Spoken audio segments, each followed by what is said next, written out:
We're used to hearing actors promote their films, but it's much more funny when they trash talk them and talk humorously about them. Whether the actor wants to admit it or not is another story. Some cases like Ben Kingsley, for his role of the flatulence-prone sex guru Tug and My Puda in 2008's The Love Guru. Or Warren Beatty, who repeatedly defended his legendary 1987 bomb Ishtar. But in 1991, Beatty told Entertainment Weekly that Ishtar is a very good, not big comedy, made by a brilliant woman, and I think it's funny.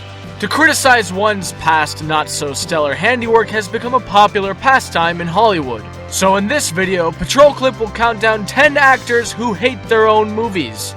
Of course, they've already stated their hatred for these movies publicly, and they weren't afraid to spray a little venom at the films they'd like to erase from their resumes.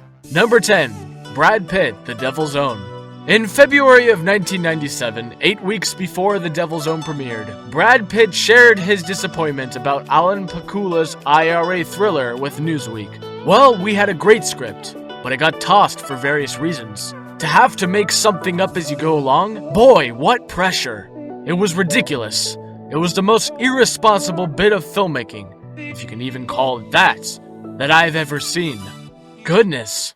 Number 9. George Clooney, The Return of the Killer Tomatoes. George Clooney's likability factor seems to improve with age, but there's a dark spot in his past. His turn as Batman. Playing a superhero is pretty much the best thing that can happen to an actor's career, and Clooney did benefit from the name recognition the role gave him, but that's about it.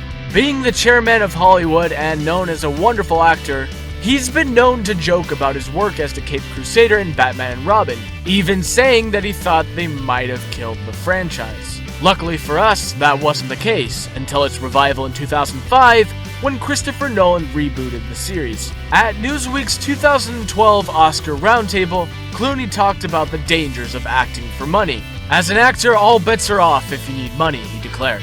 I've done really crappy movies or crappy jobs when I was broke, and people go, why did you do Return of the Killer Tomatoes? Because I got the job. Well, an actor's gotta do what he's gotta do, right, George?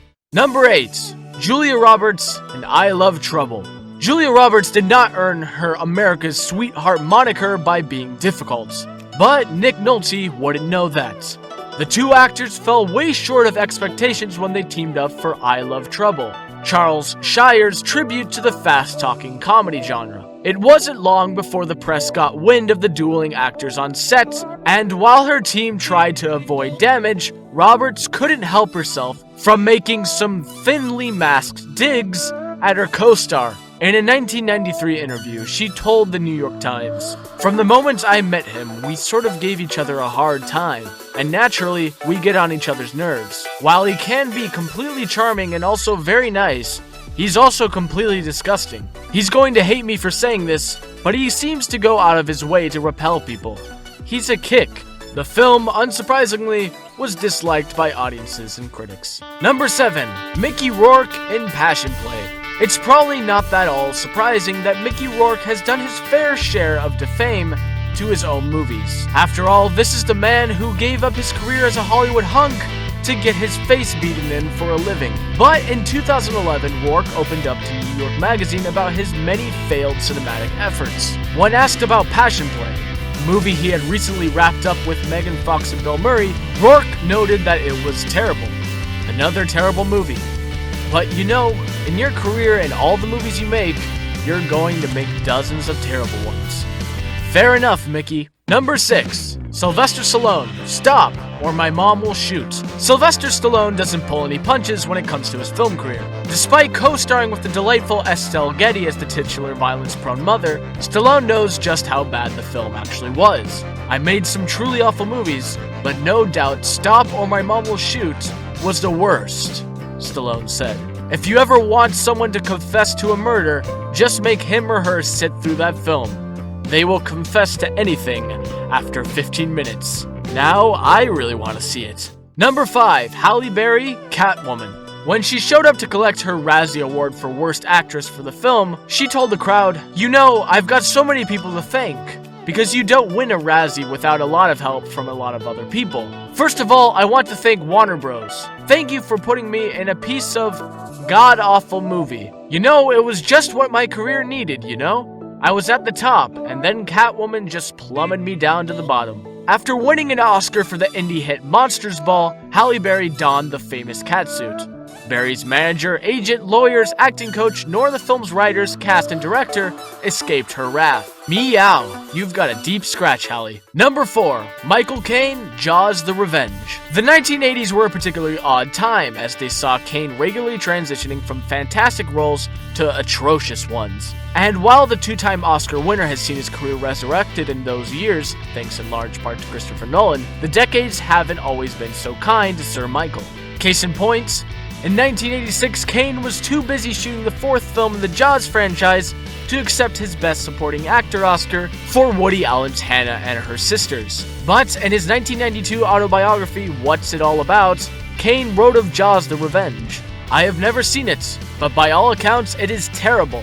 However, I have seen the house that it built, and it is terrific. Yes, Michael, it's just a small bite in your career. Number 3. Gwyneth Paltrow in View from the Top. She may get a lot of gunfire for her lifestyle blog Goop, but when it comes to picking the right roles, Gwyneth Paltrow has made very few missteps. The 2 exceptions, according to the Oscar-winning actress, are Shallow Hall and this flight attendant comedy. Calling it shite in a 2006 interview with The Guardian, Paltrow described this movie as terrible. Don't worry, Gwyneth, we're still your fans. Number 2. CHARLIZE THERON, Reindeer Games. The 2000 action film Reindeer Games starred Ben Affleck, Gary Sinise, and Charlize Theron, and was directed by John Frankenheimer. Sounds like the makings of a decent and profitable project, don't you think? But it all somehow failed to come together.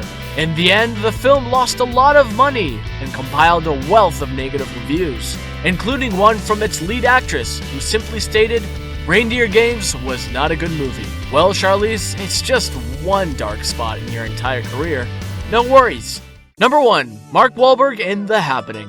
Mark Wahlberg doesn't exactly seem like a guy who lives his life afraid of trees. But that is the odd position M. Night Shyamalan's 2008 film The Happening put him in. Every actor used to want to sign up for an M. Night Shyamalan movie in the hopes that it would have an amazing twist like The Sixth Sense. Unfortunately, these days, the twist is that the movie you're in is usually going to be terrible. Still, we can't blame Marky Mark for taking this role. He played a science teacher in this critically panned flick, which, worth pointing out, holds a 17% rating on Rotten Tomatoes. Wahlberg has publicly stated that Amy Adams dodged a bullet by declining Zooey Deschanel's part. Even Saturday Night Live had a field day making fun of his role, and came up with the now viral and superior Mark Wahlberg Talks to Animals sketch. Wahlberg, as it turns out, doesn't look back too fondly on the film. He went on record during a press conference for The Fighter, where he described that The Happening was a terrible movie, and called it out multiple times. It's alright, Mark. Shyamalan has crappy days too. Well, this is it on Patrol Clip. Be sure to share, leave a comment, and subscribe. And until next time.